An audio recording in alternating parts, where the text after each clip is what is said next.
in the first phase to focus on humanitarian action, particularly supporting people who are returning to their villages. Today, many imagine people returning to their villages at the start of the season or during the rainy season. It is very difficult for them to be able to feed themselves during that time. So in some areas, the presence of the ministry may be felt less, particularly regarding gender and other issues. And that's because we instructed the ministry to focus on humanitarian action. As villages are gradually resettled, we want to ensure that they have at least the minimum needed to survive. And then after a certain point, we'll be able to focus on all these other aspects, because the social cohesion we talk about can only happen when people have enough to eat first. A poor person and a rich person cannot sit at the same table and have a conversation. If one is hungry and the other, you see, it's complicated. That's what I keep telling everyone who comes to talk to us about social cohesion. Someone can be hungry while someone else has enough to eat, and you expect them to sit together at the same table and talk. It's just not possible. Everyone needs to have enough to eat first.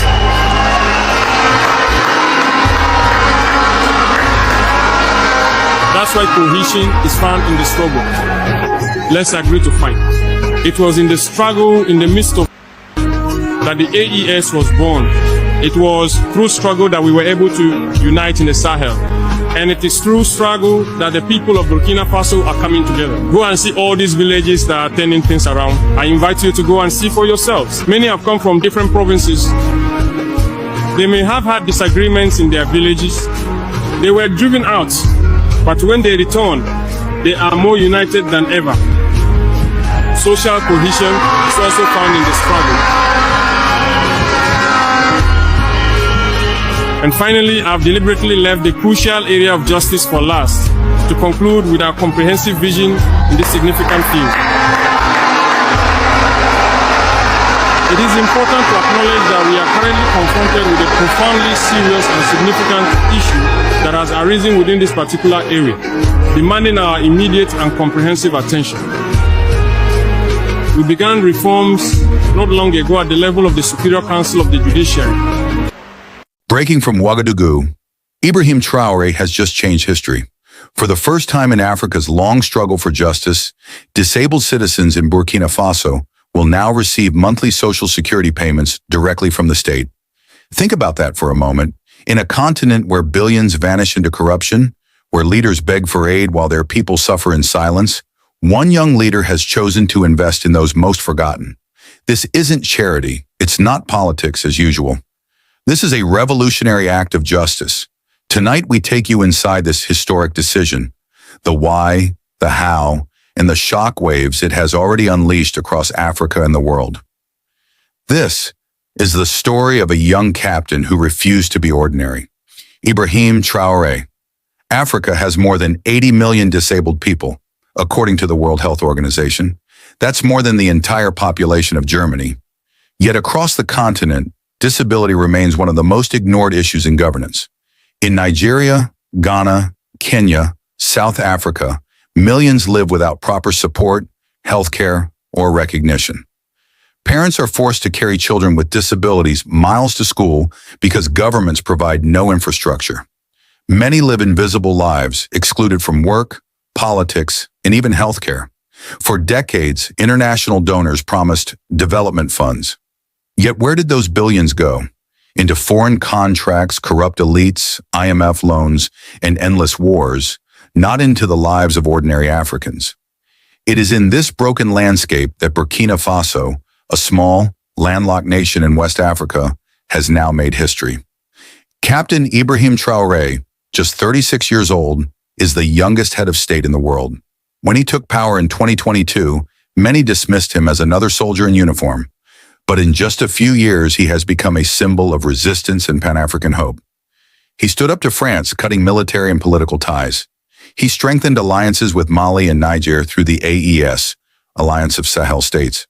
He turned the eyes of global powers toward Burkina Faso, not as a weak colony, but as a rising independent nation. And now he has done something even his fiercest critics never expected, a bold social investment in disabled citizens. This is not just about disability, it's about human dignity. Traoré is saying, every Burkinabe matters. What exactly did Traoré announce? A monthly benefit program where disabled citizens will receive direct financial support from the government.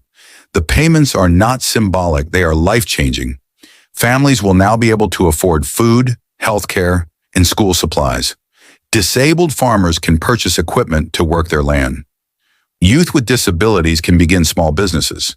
It's the first time in African history that a nation has created such a program without foreign aid. Burkina Faso is not rich. It has no huge oil fields. Its GDP is smaller than some African cities. Yet Traoré has shown that leadership is not about wealth. It's about priorities. Across Africa, the news has sent shockwaves. In Ghana, activists are already calling on their government to follow Burkina Faso's lead. In South Africa, disability rights groups have praised Traoré's courage, asking, why can a struggling nation like Burkina Faso do this, while wealthier nations cannot? In Nigeria, social media exploded, with young people demanding the same from their leaders. Even the United Nations quietly admitted this move is unprecedented in modern African history. Meanwhile, in Western capitals, there is unease. Why? Because Traoré is proving something dangerous. Africa doesn't need Western charity. It needs leaders who care. This decision is more than policy. It's a symbol. For decades, Africa has been portrayed as a continent of weakness, begging bowls, and endless aid campaigns. By prioritizing disabled citizens, those most often ignored, Traoré has flipped that narrative upside down. He has declared to the world, we are not waiting for handouts. We will take care of our own. This is Pan-African leadership at its purest form. It echoes the dreams of Thomas Sankara, who once said, we must dare to invent the future. The question now is simple. Will other African leaders follow Traoré's example? Will Mali and Niger, his closest allies, implement similar programs? Will wealthier nations like Nigeria and Kenya step up or remain silent? Will ECOWAS, once a tool of foreign powers, recognize the new model of people-centered governance? The future of Africa may well depend on the answer, because if Traoré succeeds, the people of Africa will no longer accept excuses. They will demand action. In the dusty streets of Ouagadougou, something extraordinary has begun. For the first time, disabled citizens of an African nation will be given dignity, not as charity, but as a right. Captain Ibrahim Traoré has proven that true leadership is not about power, but about service. History will remember this day, the day a small, landlocked nation dared to lead Africa in a new direction. And perhaps one day soon, the people of Lagos, Accra, Johannesburg, and Dakar will ask their leaders the same question. If Burkina Faso can do it, why can't we? Because the future of Africa will not be written in foreign capitals. It will be written in the courage of leaders who dare to put their people first. African Spotlight 24, your premier source for news and current affairs from across the continent. We're glad you're here. If you're new to our channel, please subscribe, like, and turn on notification to stay up to date with the latest news and analysis. Your support helps us reach more people. Disclaimer, the content of this video is based on credible, publicly available information and is intended for educational, analytical, and informational purposes only. African Spotlight 24 does not promote hate, violence, misinformation, or political unrest.